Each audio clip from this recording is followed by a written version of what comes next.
Relax, Carmine. I got everything under control. What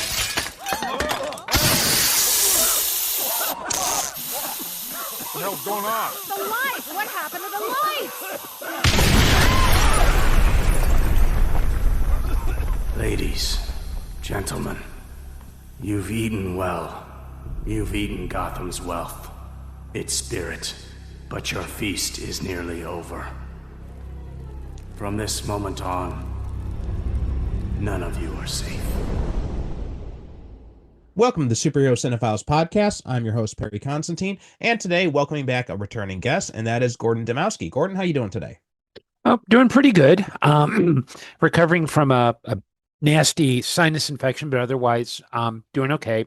So I will sound a little scratchy. Yeah, I know what you feel like. I had the flu a few weeks ago, and then now I've been got an on and off again relationship with a nasty cold. So it's been driving me nuts lately too. But anyway, before we get started today, we will be talking about the animated adaptation of Batman Year One. Before that, though, why don't you remind people about who you are and what you do? Oh, well, I am a new pulp author. I've written various short stories, and written for companies like Airship 27, Prose, and my last short story was in Codename Intrepid Volume 4. I think it's CNA Classified, which is Robert Mendenhall's Codename Intrepid franchise. I'm also the lead organizer for Chicago Whovians United, and we do virtual and in-person Doctor Who related events. So it's kind of where I'm coming from. Okay, very cool. And as I mentioned before we get into the movie, though, what kind of stuff is grabbing your interest these days? Anything you're reading, you're watching, anything like that? Well, on the watching side, I just finished. We just had a live view of War Between the Land and the Sea, which is it's a 5 episode Doctor Who spinoff that was funded by Disney, and it starts great because it starts with some fishermen in a small village. They shoot at something that looks like basically a fish person, and it's basically it's there are these fish people who had lived on Earth from the beginning, and they declare war because we killed one of them, and it's supposed to be about climate change. And the first 2 episodes are a really good political analogy, but it just disintegrates into just bad, really. I kind of like the story when Malcolm Hulke wrote it in 1970 and called it Doctor Who and the Silurians. So there's that. But reading wise, I've been revisiting Crossfire, which is an 80s series by Mark Evanier and Dan Spiegel. It was printed by Eclipse Comics, and it's an interesting superhero book that there's a YouTube video about it by a creator who talked about how experimental and how it was, how it was a very unique comic. So I've been revisiting that. And I've also been rereading Spider Noir, simply because looking at the upcoming Amazon trailer, I thought, okay, I kind of I didn't really catch it the first time around, so I wanted to kind of immerse myself in that world. So that's kind of where I'm at in terms of what I'm watching and reading. Very cool. I'm not familiar with Doctor Who. I only watched a little. I think I watched the first season of the Eccleston run, and then I watched a little bit of the David Tennant when he came in after that. But after that, slowly after that, I just kind of dropped off. Not necessarily. I wasn't enjoying. Not because I wasn't enjoying it. Just wasn't. Just got distracted from other stuff. So I've never Doctor Who is one of those nerd things that is just for some reason it is. I think it's just because of the generational divide and also the cultural divide that it's just never been something that's been much on my radar as I was growing up. Yeah, and I think it's also hard too, because I know unless you grew up in the 70s with Tom Baker or you were of a certain age when Tennant came on board, it's there's so much media there that it's kind of hard to um you can find classic episodes on YouTube.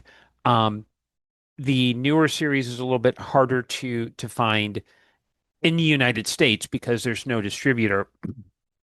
And then you've got like, well, if you watch all the televised stuff, you have to go into Big Finish and you have to go into the books, and it's like, I can understand where if you didn't start early enough, or if you were in a period where it's like you look at it and go, okay, where do I start? So, um, and it's also hard because you have people who are really into Doctor Who, where it's kind of like it's kind of like that one Saturday Night Live sketch with William Shatner where he's trying all the Trekkies to get a life.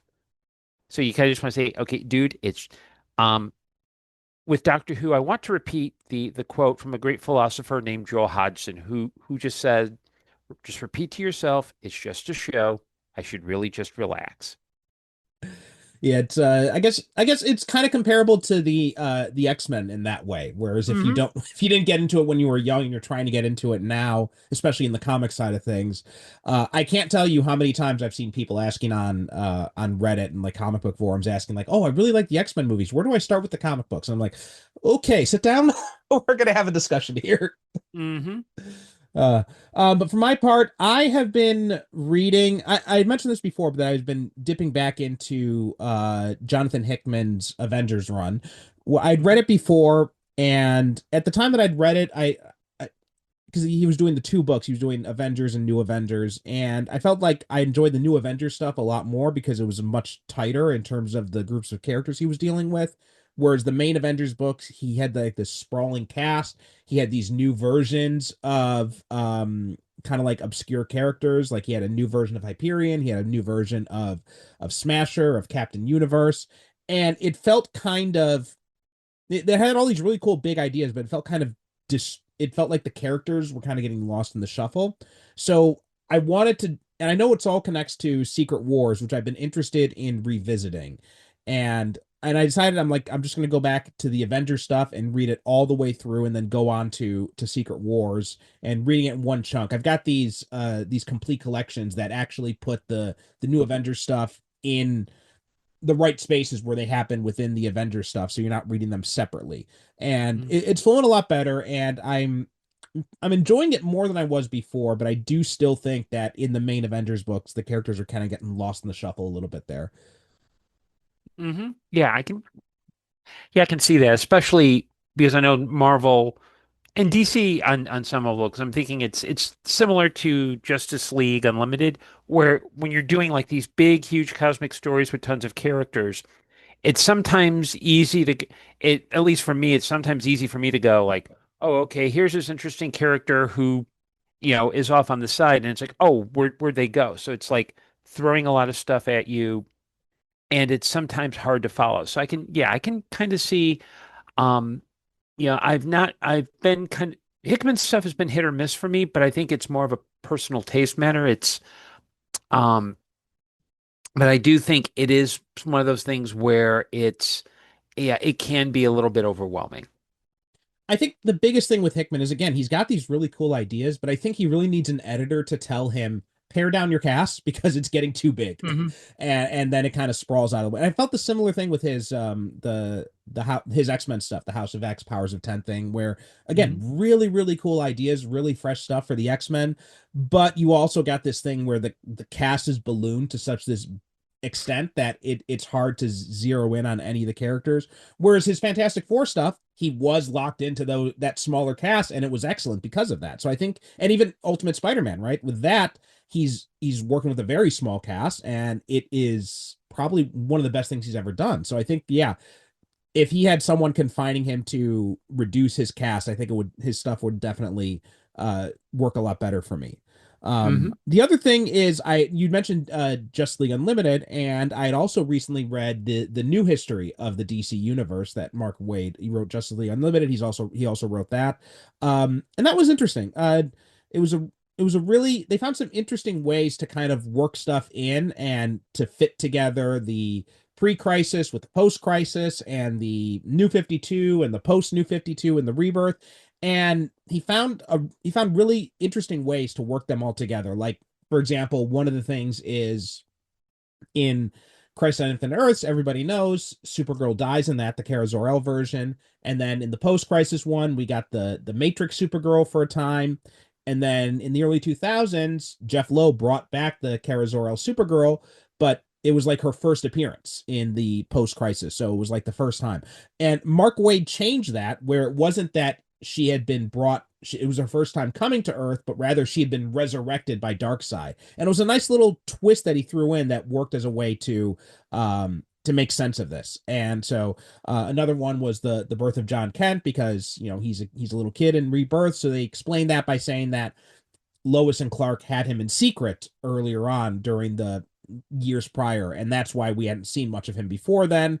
So it was with all this shifting continuity, it doesn't always fit together perfectly, but I think he did the best anyone could at kind of finding ways to make sense of this new sprawling DC continuity.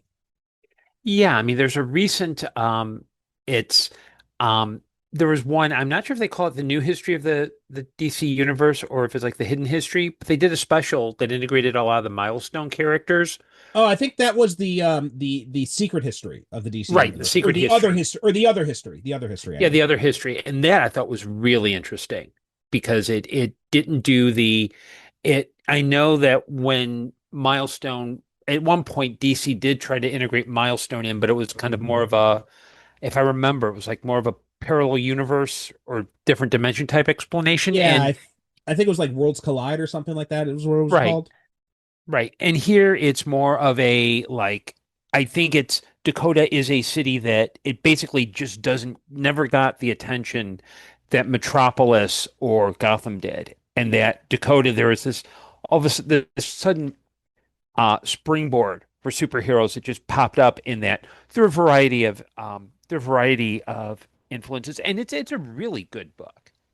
I think it's just a That is watch. on my Yeah, that's on my list. I think I've got that, and that's another one that I'm planning to look at after I went through, because they mentioned they name dropped the milestone stuff in Mark Waid's new history. So he officially integrates them in. So that did get me kind of interested in going and checking out the other history and kind of seeing what that's all about. Hmm. Yeah. Okay, so today, though, as I mentioned before, we are going to be discussing Batman Year One, 2011 animated adaptation of the comic book of the same name. Comic book was by Frank Miller and David Mazzucchelli on the art. This is directed by Lauren Montgomery and Sam Liu. And in this one, we have Bryan Cranston doing the voice of Jim Gordon. We have Ben McKenzie, ironically, who played Jim Gordon in the Gotham TV show. Here, he does the voice of Batman and Bruce Wayne. Also, Eliza Dushku as Selena Kyle, John Polito as Commissioner Loeb. Few other notable ones. I think Stephen Root as Lieutenant Brandon. Sorry, yeah. I was about to say, I think Alex Rocco does Carmine Falcone. Yes. Alex Rocco is Carmine Falcone. Yes, or Falcone. Yeah, Falcone. Yeah. Um, and yeah, so those are kind of the big names in this. But before we jump too much into the movie, what's your relationship with Year One? Because this comic book, so in the post-crisis realm, right, there was kind of this idea of relaunching DC from scratch. It didn't quite shake out that way, and it was like this weird mix of stuff. So Superman got like a full-on reboot, Wonder Woman got a full-on reboot, other characters kind of, and Batman was one of those ones that was kind of, and Batman Year One was the closest thing we got to a reboot of the Batman mythos in the post-crisis realm, if my memory serves correctly. So what's your relationship with the Year One comic book? Well, I had read it when it first came out, because I was actually in high school at the time. So, I mean, and I kind of knew what struck me about it was how, and I reread it before watching the adaptation for today. And what struck me about it was just how rich and detailed it was. I mean, it's you can tell Frank Miller's getting his Mickey Spillane on. With there's a lot of like first person narration. And I think the fact that Miller kind of gave it that kind of taxi driver grime. Um, which to me it wasn't. I thought it was great because I think Batman leading up to that had become a little bit more bland. He had moved from the Adams O'Neill stuff, the stuff that was printed in the 70s. And although there were moments of genius, like, the Roger Englehart run in the late 70s, it kind of felt by that point where Batman just became like, oh, okay, um he's just Superman without powers. There's no real grit to him other than, okay, his parents died. And I think the comic I've really learned to appreciate is it's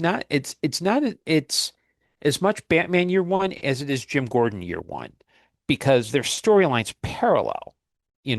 Batman, they're both coming to Gotham. Bruce Wayne is returning. Jim Gordon has just been hired as a police officer. And so I think it really sets up the idea that the book sets up the idea that not only is this Batman learning how to be Batman, but Jim Gordon is also learning, okay, this is how we've got to deal with crime and this is how I got to clean up the Gotham City Police Department and how we got to deal with crime in Gotham City. Yeah, so I can't remember exactly when I discovered year one. It was probably in when I was in high school, or maybe a little bit after that. So that would have been, around the late 90s, early 2000s when I first encountered it. And I think when I first read it, I think my take was just kind of I felt a little bit mixed on it, exactly because of the way what you said there. I actually feel like it is more Gordon year one than Batman year one. I feel Hmm. like Batman is really more of a supporting character in the story, and when I first read it, that was a little bit of a disappointment to me because I wanted to see more of the Batman side of things and less of the Gordon stuff. Um, Rereading it again over the years, I appreciate the story more, but I still think that it's a mistitled story because of that. So I do think because it's and I don't feel like I have trouble locking. I love what Miller does with Gordon in it, but I Hmm. have a lot more. It's a lot harder to lock into Bruce in that one. He's a bit more distant, even like the way he speaks. Like, I always hate when he's referring to his dad and he always calls him father. I'm like, no person calls their dad father. So that always kind of annoys me, and it feels very kind of like it makes him feel very kind of like stuffy or stiff or something. And so that's kind of my issue with year one as a story in general. Hmm. Yeah. Yeah, I see that. And I think um and I kind of think it's hard. I wonder if Miller, and it's we'd have to look at interviews. I wonder if when he took the assignment, he thought, okay, well, there's really not much to do with Batman other than, okay, he decides to dress up as a bat and makes mistakes very early on, versus Jim Gordon, who's like actually trying to navigate the system. Um, I think the comic, there's some really wonderful moments that you can kind of see where Bruce is still kind of trying to establish his alibi. Like, there's a sequence that's duplicated in the movie where Bruce um they'd called like switch somebody I think Jim Gordon has an idea. I forget the actual characters, but there's a phone call to Switzerland that Bruce Wayne is supposedly been injured, because it's like, oh, well, we think Bruce Wayne is Batman. And they're told, oh, Bruce broke his leg and his arm on the slopes.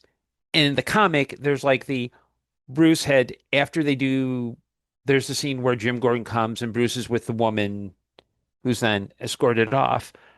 Bruce thinks to himself, oh, yeah, there was just some guy in Switzerland who picked up the phone and just answered they were Bruce for laughs and giggles. And I do think there's a little bit more about how Bruce is trying to maintain this dual identity.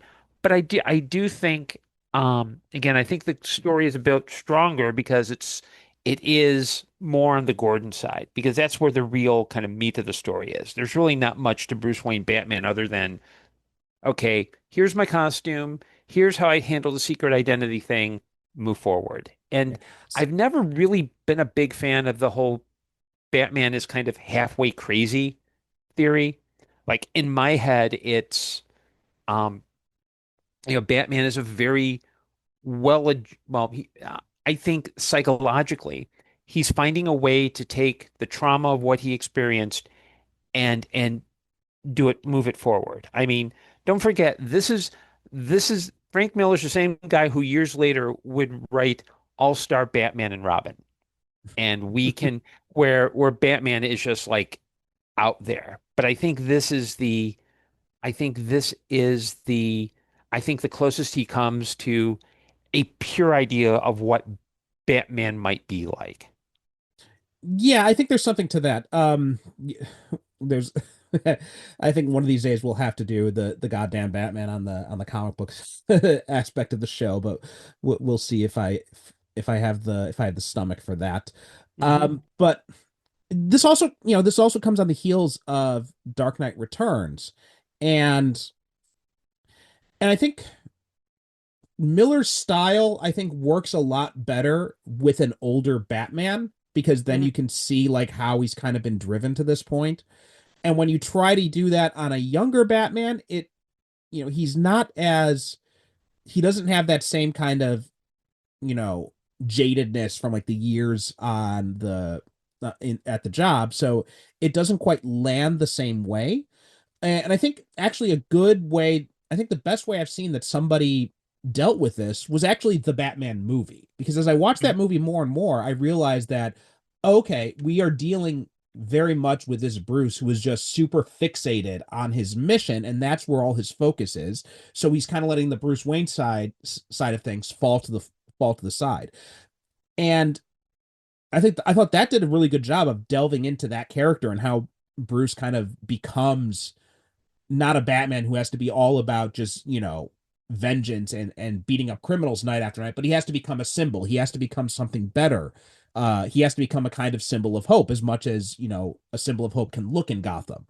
Hmm. And I thought that was something that movie did really well. And I feel like it's kind of lacking in this. And I think Miller knows that as well, which I think to your point is why he does put all the focus on Gordon. I mean, in some instances, you could actually probably rearrange the story and cut all the Batman scenes out of it, and it might still flow pretty well. Yeah, and I think because with all the Batman stuff, it's I think with Jim Gordon, that's kind of the core of the story. It's about how do you fight justice and seek justice and the moral right in a complicated, corrupt world. Um, and you could. I think there are a lot of I think there are a lot of Batman scenes both in the comic and the movie that you could take out and still like you said, still have that kind of narrative flow because the focus should be on Jim Gordon because we kind of know Batman's rationale. We kind of know why he does what he does. Um, I think I don't think it takes away from the story or the character of Batman, but I do think that I wonder if at this point Miller was like, okay, well, I've already done my Batman. I don't want to do that Batman. I want to do Jim Gordon because that's the more interesting story. And I think Miller's even said that like he considers Batman Year One the origin story for the Dark Knight Returns Batman, which doesn't quite click. It doesn't quite track.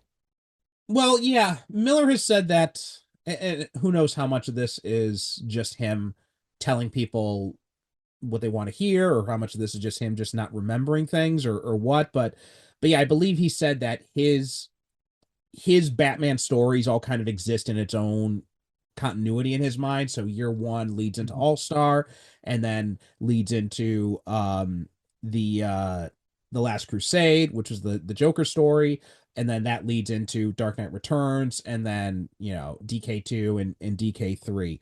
I'm not sure how I haven't read them all together, but yeah, year one feels the most disconnected from those. And I think and I'm not sure how passionate Miller was about doing this story because, as I understand it, when he signed on to do Dark Knight Returns, he was also contractually obligated to do a new Batman origin story after that too.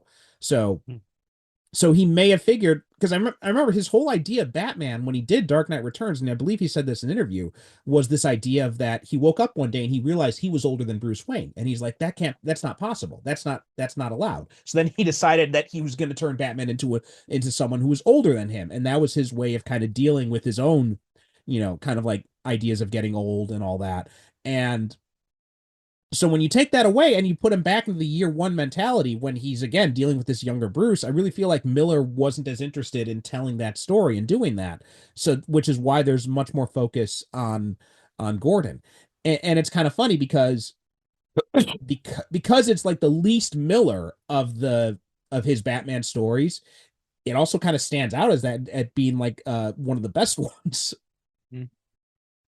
Yeah, and if I think that's something that I noticed in the movie as well, that the Batman scenes, and I'm not sure how much of it was just the nature of the story or Ben McKenzie's, vocal performance, but those kind of felt flat.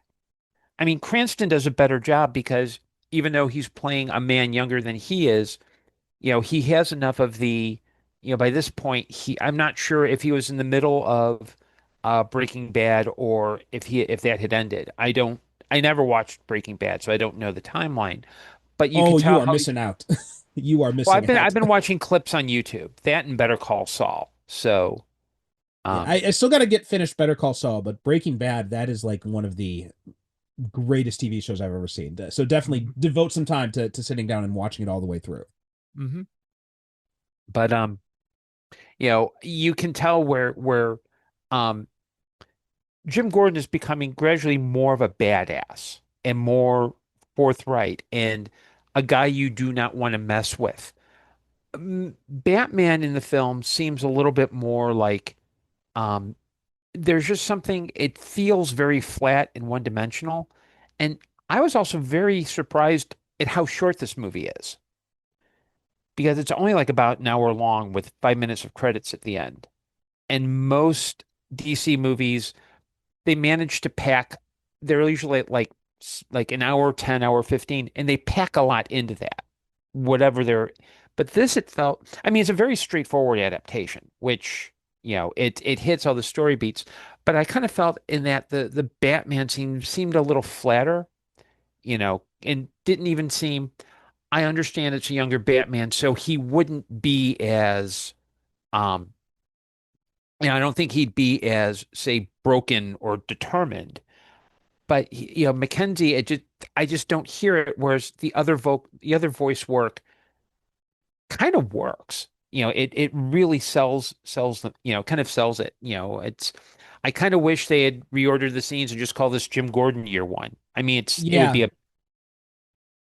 no, I agree. And that's a good way to transition into focusing on the movie discussion things here. So this came out in 2011. Breaking Bad came out first appeared in 2008 and it was running until 2013. So this Okay. would have been right about the middle of it, which was the point in the show when Walter White was, increasingly becoming a harder person. So that definitely kind of tracks. So he at that time, Cranston was already doing a very similar type of character. Um, Ben McKenzie, I am with you. Like, I think he might be, if not the worst voice actor for Batman, then one of the worst. Like, he is just extremely flat. Um, and even when he tries to do, I think the best scene that he does is when he goes into the mayor's house, right, and recreates that famous page from the comic books where he sees like Falcone and all these other people, or Falcone, sorry, the Batman Begins is warming into my brain here. And he goes into the mansion there and there's this dinner party going in. He sets off this smoke bomb and he has this great speech about how you have feasted on Gotham's spirit, its soul, and your feast is coming to an end. None of you are safe. And he puts the lid over the flame there that they have as the centerpiece or the flaming dish or whatever it is.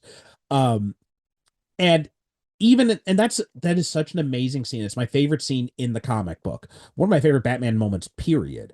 But it and that is the time I think when Mackenzie is at his best in his vocal performance. But even that, it's not that good, and it kind of his performance does kind of it's not like Christian Bale's Batman voice, but it also doesn't hit the same way that say Yeah, like, and I'm not even going all the way to Kevin Conroy, but I think even, like Jensen Ackles, I think would have delivered a better version of that scene.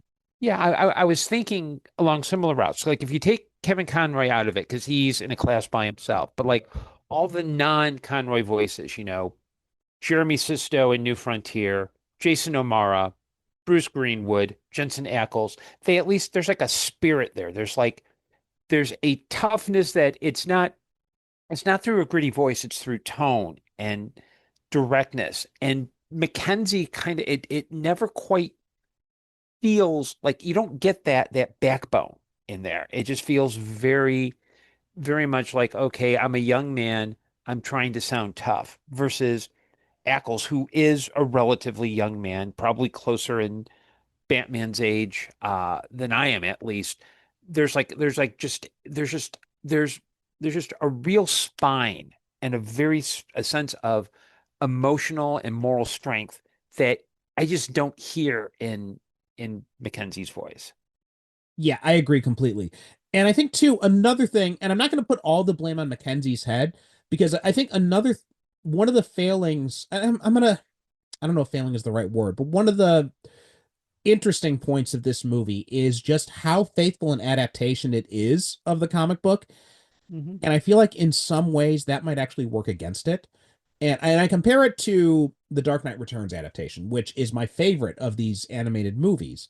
And I actually feel like that is in some ways even stronger than the comic book, because one of the things I think that it does, not only do you have, Peter Weller doing an amazing vocal performance in that, but you also have this. They also made smart changes to the original as they were adapting it. Like they cut out pretty much all of Bruce's narration in that.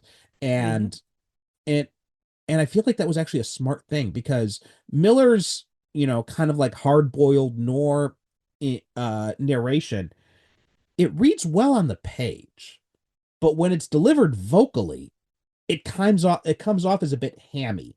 And you need to have like an actor who is able to like perfectly deliver those lines in order to get over that hump, which is why I think that the voiceovers from Cranston work a lot more than the voiceovers from Mackenzie. Yeah, and I've seen Dark Knight Returns, the anime version too, and I like it a lot because I think it knows how to it knows what to keep in and what to take out. But to me, having read the original series before this, it really it's the kind thing I can say about it, it's a beat per beat retelling of the story. And the fact that it's so short and a lot of there's not a lot of narration at all. Like there are very few scenes that are omitted. It's just kind of um because Batman Year One, a lot of it is driven by, first person narration by various people. You can tell that, okay, there's really not much of a story. Like there's not much of a Batman story there. Like you can see the Jim Gordon story, but it, but I think had whoever written it, you could take certain beats out, or even like, do we really need to have the voiceover of young Bruce Wayne sitting on his chair after his first initial foray into crime fighting in disguise, saying, "Oh, Father, I need to make them afraid," and have a bat come through? Or you could just have him, he's exhausted, he sits, maybe there's a look of despair on his face, and the bat comes through. Like you As he's can looking at as his father's portrait or something like that. Right. Yeah. I mean, it really makes for a more visual standpoint. You could have just cut all that narration out because you get what that scene's about. Um, but yeah, I do think that this is. I think it's also hard. I think the other challenge is with Batman Year One. Miller may have wanted to go further, but he had to hold back because the comics code was still in effect. So you have kind of material that maybe had to be a little bit watered down, a little bit compromised, simply because he couldn't do the kind of things you do in a comic. And then now you take this comic, which is very grim very gritty. And then you have to apply it to an animated medium. And there are certain things, at least within DC's adaptations, that they probably did not want to go into. And so you then have to water it down some more. So what it becomes is this kind of, it's a good beat for beat, you could literally follow along with the comic with this movie that I don't think is a strength. I think it's a weakness because you want something that tells the story without necessarily telling you it's telling the story. And I think Dark Knight Returns does a much better job of here's the story. You are.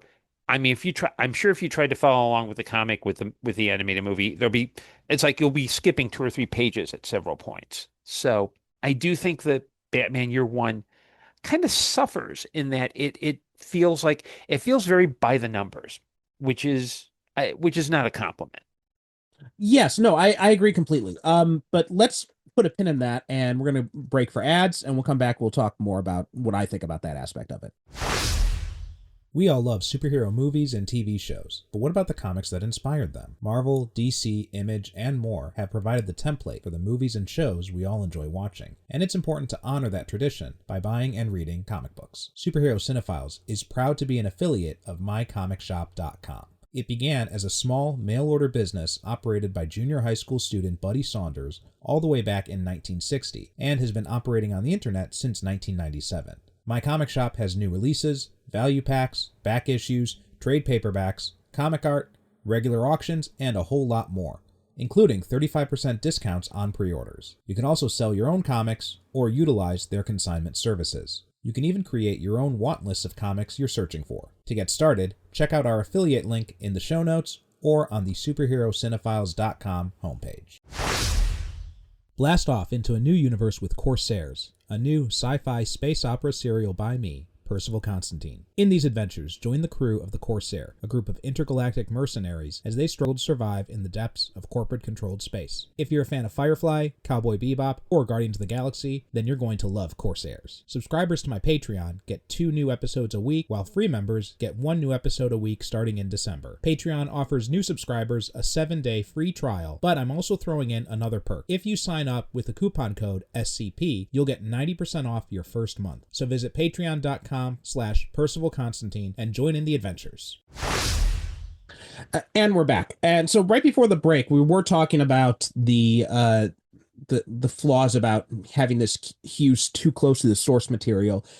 And I know that it's a popular thing in discourse to say, like, well, just take the comic and just basically film it like it is, because it's already, you've got all the angles and everything, you've got all the framing there. All you have to do is put that up on screen. And every time I hear people say that kind of thing, it drives me nuts, because it's not how an adaptation is supposed to work.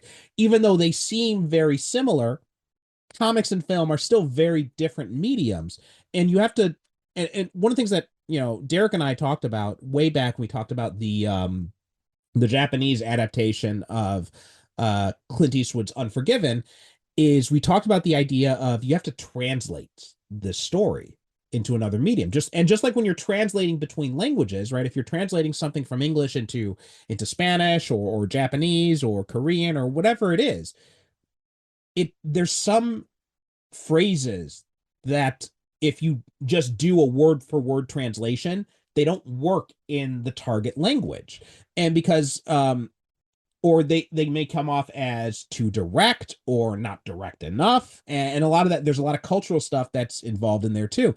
And I feel like it's the same thing with when you're adapting from a story from one medium to another. You are translating it into a different language. And you have to be cognizant of that. You have to understand how the comics work. You have to understand how film works. And you have to find a way to make it so that this story that started off in the comic works in film. And I think, and again, going to Dark Knight Returns, I think that does a really good job, because it tells us what we need. It keeps the important stuff. The story is still there.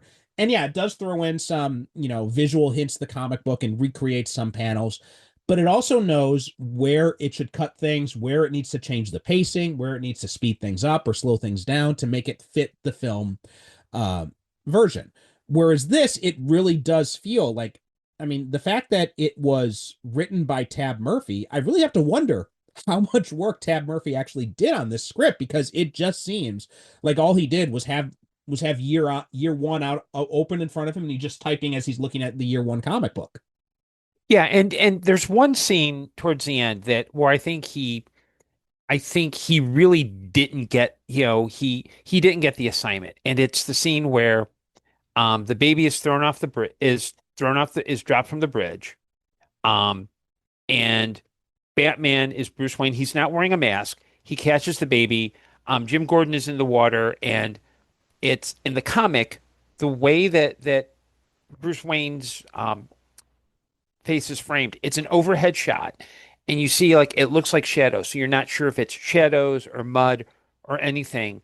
And then there's I think the next panel or the panel after the next is Jim Gordon saying, "Hey, look, I just lost my glasses. I don't really see well without them. You might want to go." So there's a big mystery about it, kind of plays into does Jim Gordon know that Bruce Wayne is Batman? They don't really, the way it's framed in the movie, it might as well be that ambiguity is left out. So it's like you don't see, I don't think you see Bruce Wayne full face, but it's that scene, the way it plays, it's almost like, yeah, I know who you are, but I can't see with my glasses. You can go now, which gives it a slightly different tone. And whether Jim Gordon knows Bruce Wayne is Batman or not, I don't think that was the point of the story. I think the point was Jim Gordon knew that this person was on the right, and he suspected, okay, yeah, this is Batman. Never mind if it's Bruce Wayne or not. This is Batman, so I'm going to trust this guy. Um, and the movie kind of goes, well, yeah, Jim Gordon knows Bruce Wayne's Batman, so automatically there's that trust. And I think it takes away from the story where it's no longer about these two men who have a common mission. It's almost like that's not important. Jim Gordon is letting him go because, he's Bruce Wayne, he's Batman, whatever.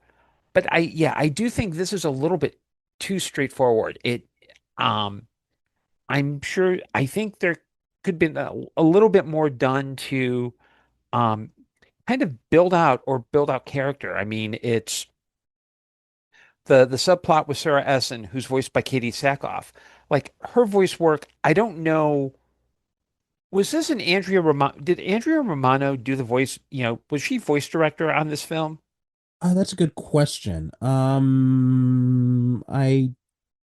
Don't I don't see a mention of her on the Wikipedia page, but I don't see anyone else mentioned either, so I'm not sure. Because yeah, I don't think. Um, I mean, obviously, Sarah Essen is basically she's the police officer who has an affair with Jim Gordon that complicates things. But her performance to me, again, that just seems very flat. Now, this was probably right after Battlestar Galactica, I think.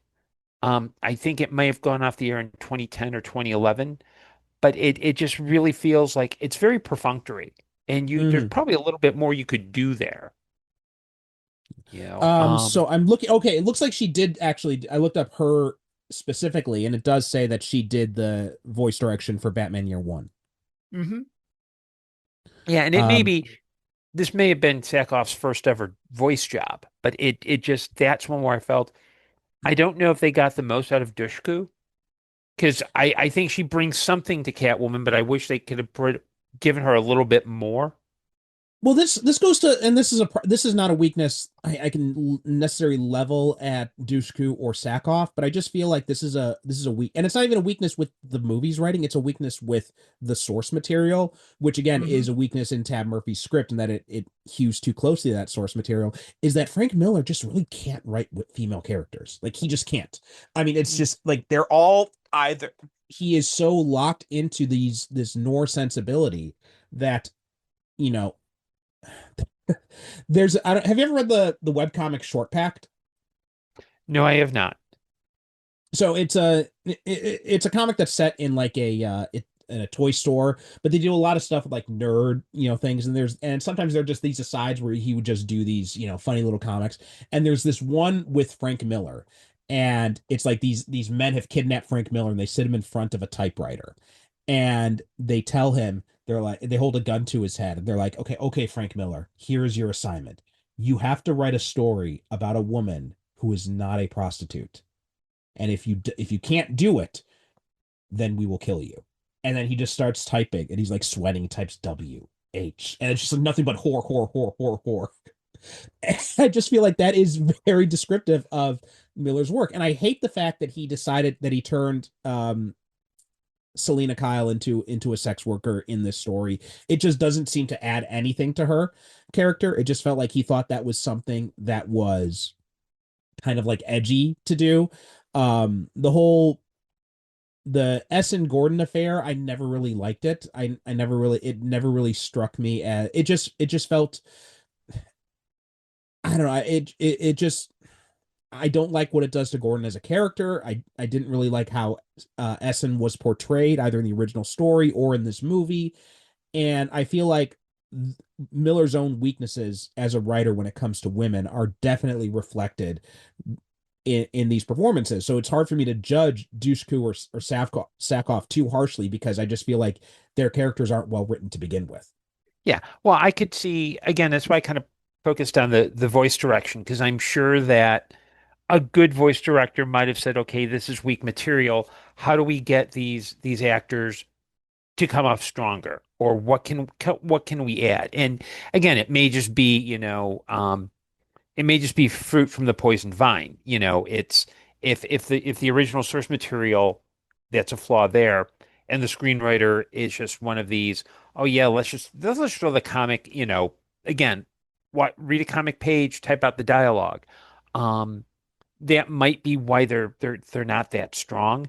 Um, but I do think it kind of goes back to whenever I mean for a period DC was only doing kind of like these adaptations of um you know kind of their greatest hits. And there's part of me that always wondered like would always ask like why can't you do things original things with these with do different characters? And people are saying, well, this is what people want to watch.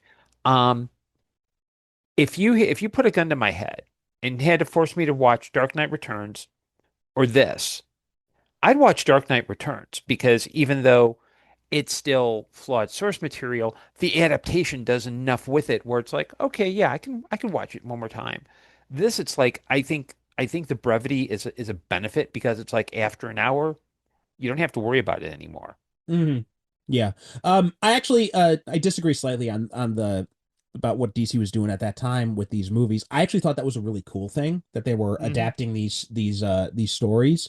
So like Dark Knight Returns, and not only adapting the stories, but also trying to adapt the art style of the story. So we did like Superman, Batman, Public Enemies was trying to adapt um uh Ed McGuinness's art style. The Superman Batman Apocalypse, it tried to adapt Michael Turner's style, which is both a strength and a weakness because then it doesn't quite it feels very disjointed from Public Right. Enemies because they look very, very different. Um, but uh Dark Knight Returns emulated Miller's style in that.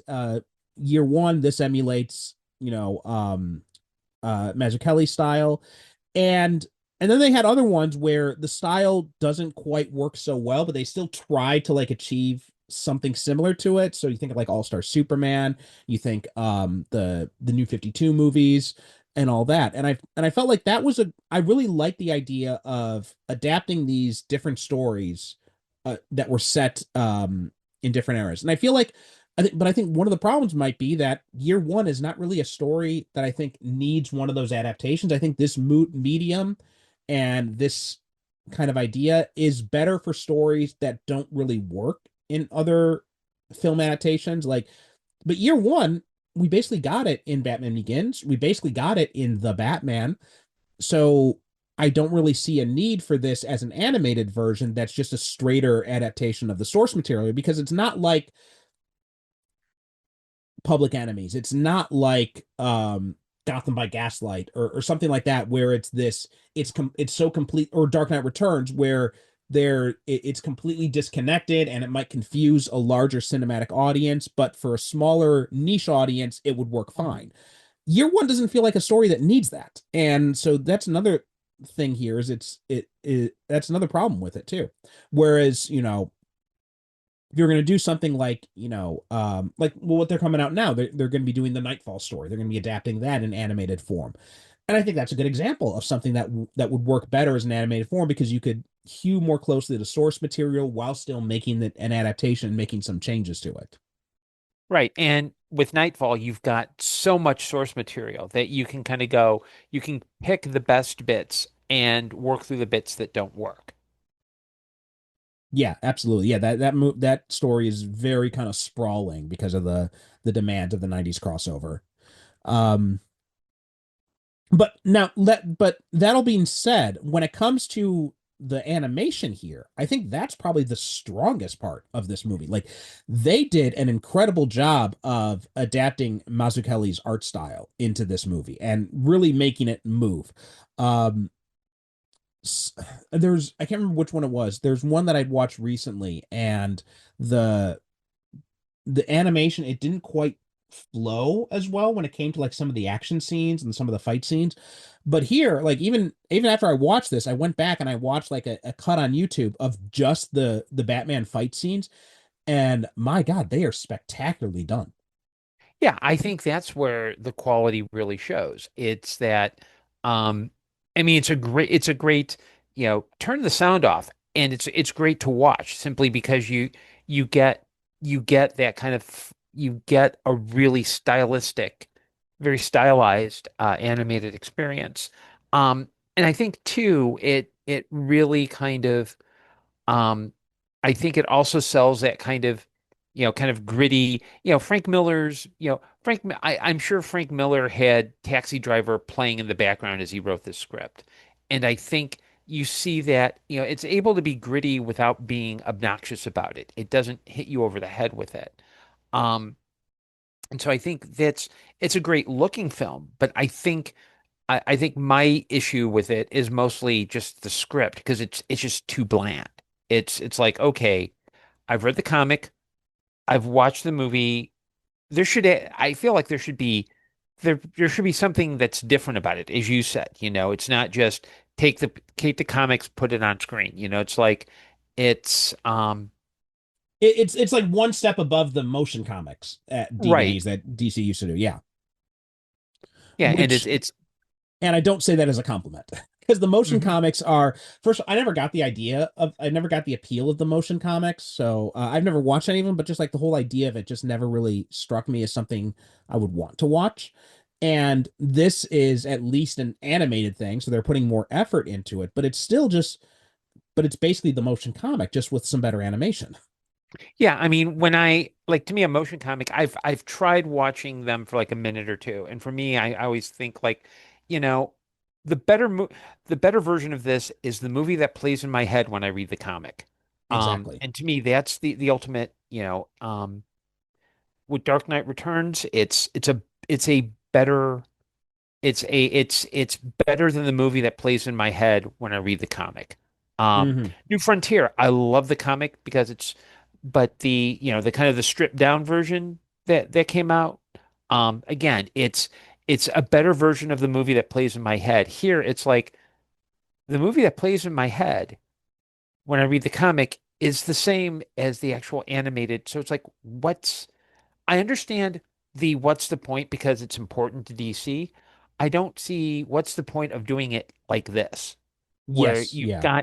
you've got some opportunities to maybe expand or even um, you know, the fact that there feels like there's 10 minutes missing and I can't tell you what those 10 minutes are.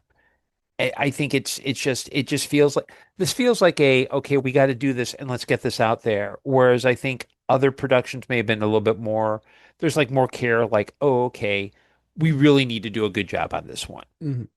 Well, I mean, to that point, I mean, there is room where you could have inserted some original aspects. So, you know, when they were leading up to the Killing Joke and they were starting to do production of that, one of the things that they said they were going to do was they were going to add this prologue with Batgirl, which conceptually is a good idea because otherwise Barbara just appears in that story and you don't get any sense of the weight of the what that means for Joker, shooting her, what that means for like not I mean obviously terrible instance no matter what, but it gives you more weight as in terms of like Batman's world if Batgirl has some agency in the story.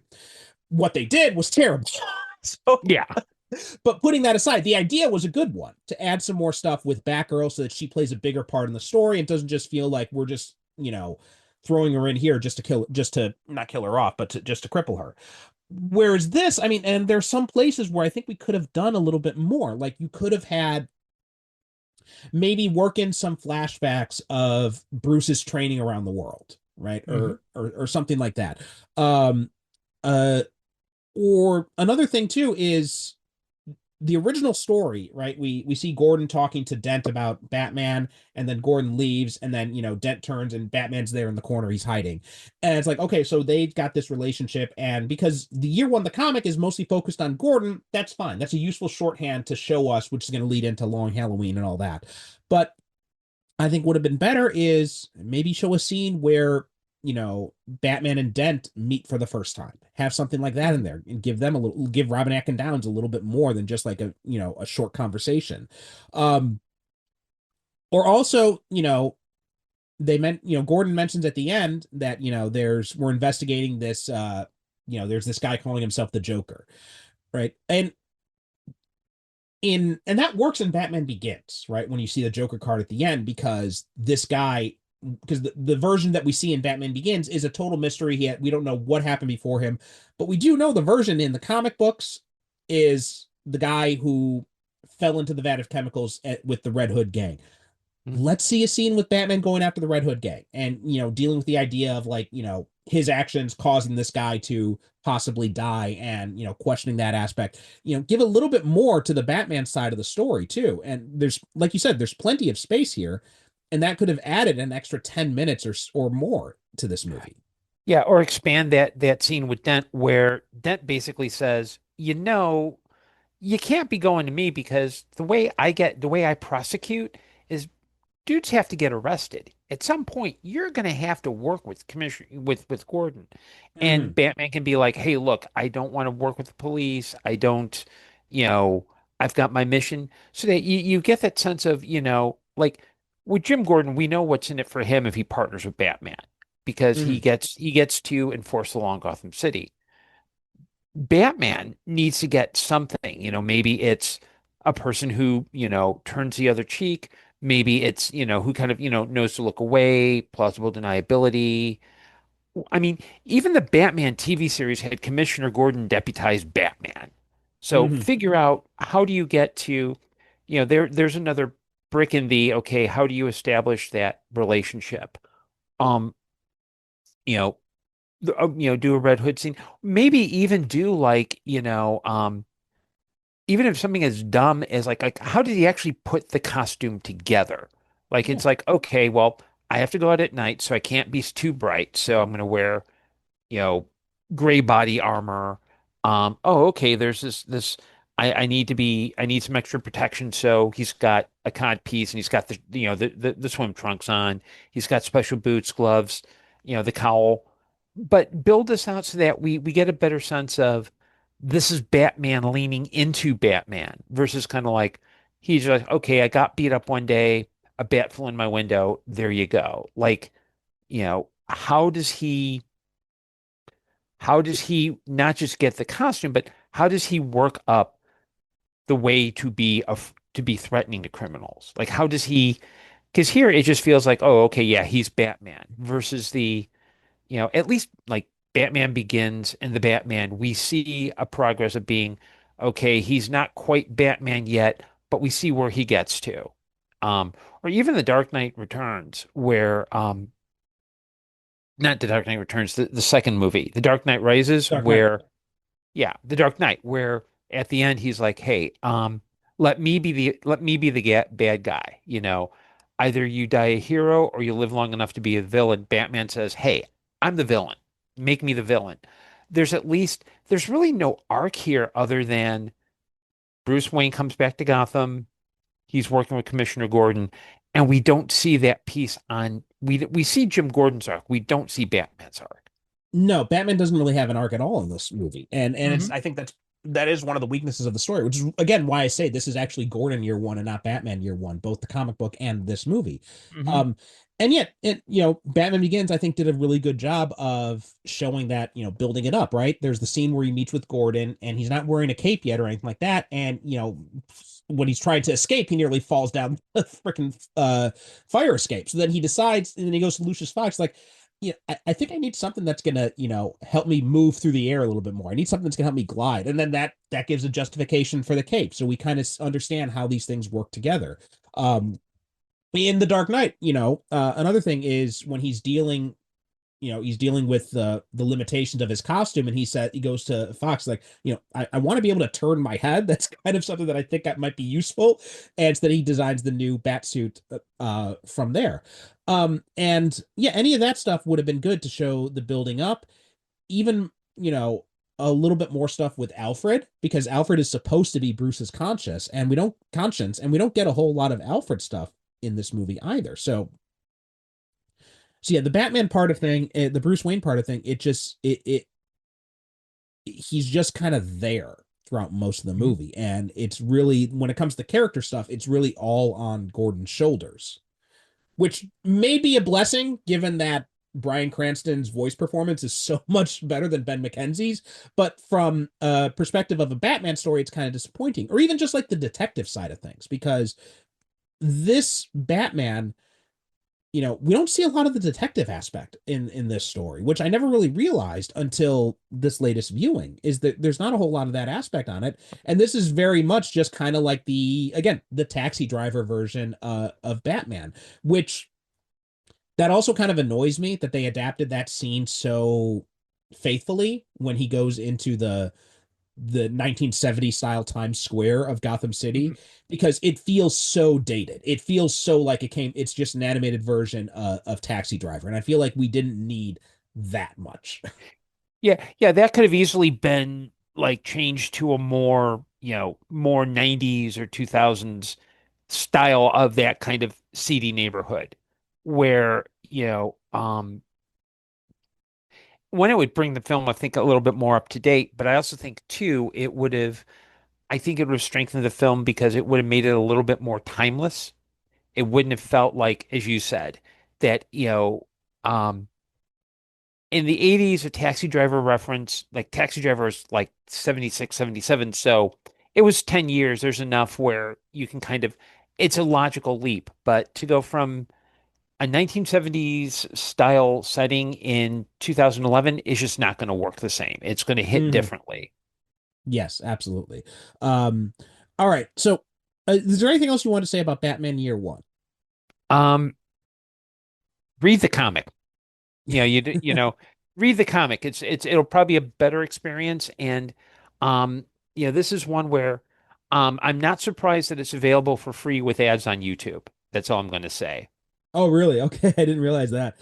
Yeah, I mean, I actually got it on Blu-ray, discounted, but yeah, I would also echo that. The comic book is a much better experience, and this is one of those situations. Well, I mean, it's not unusual where the source material is infinitely superior to the adaptation, and yeah, it really just it's not a bad movie, right? I'm not going to say that, but it if you have the comic and you have a choice between, I want to experience year one, do you read the comic book or do you watch the movie? I would read the comic book myself too.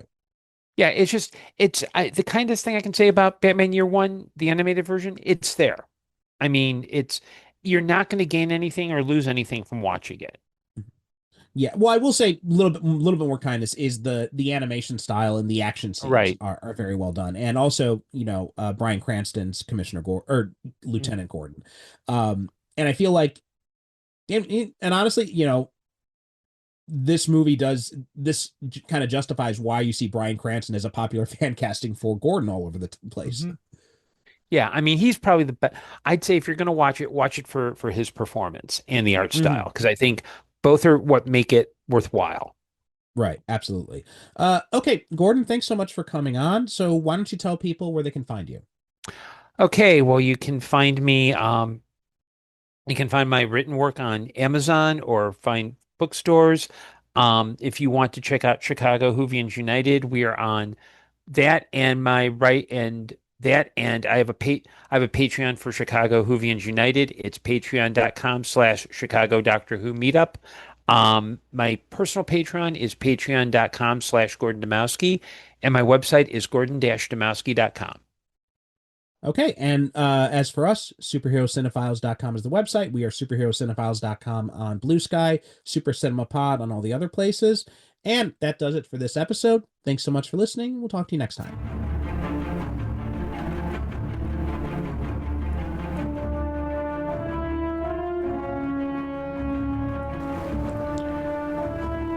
Thanks for listening to the Superhero Cinephiles podcast. Superhero Cinephiles is produced by me, Percival Constantine. The show is created by myself and the late, great Derek Ferguson, our host emeritus. Visit us on the web at superherocinephiles.com to listen to past episodes or find out how you can be a guest yourself. Support the show by visiting our advertiser links or click the Buy Me a Coffee link on the website to make a one-time donation. We are Super Cinema Pod on both Instagram and Blue Sky, so please be sure to follow us. We'd also appreciate if you could rate and review the show on Apple Podcasts and share us with your friends.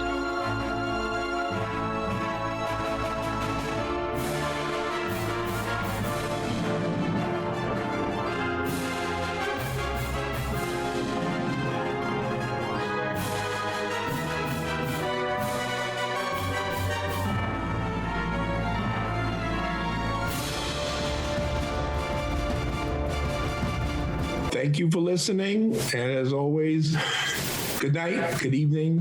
God bless.